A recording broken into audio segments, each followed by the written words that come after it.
Hello, this video is for our students that sit at the Red Heart Table to get an understanding of how they will be entering and exiting the cafeteria safely. To begin, they'll be entering through the doors that are closest to the cafeteria line.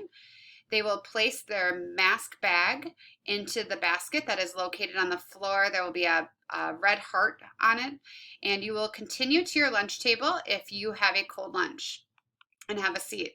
If you are a hot lunch student, you are going to continue through the line, collect your lunch, check out with the cashier, and then you are going to come up the center of the cafeteria and proceed to your spot at the table.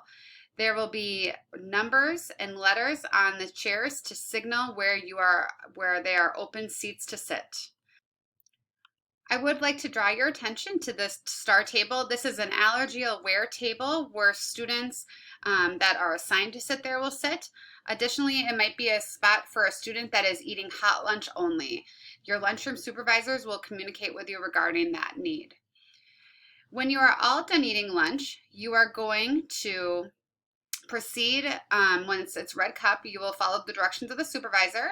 You will pick up your garbage and your belongings, and you will go to the garbage can, throw away your garbage, and then you will proceed to a sanitizing station where you will sanitize your hands right before you pick up your mask that is located at the back red table, where your back red heart table, and where the adult supervisors have taken your mask that you had dropped in the basket up here and they've brought it back to this red table, so it's right by the exit.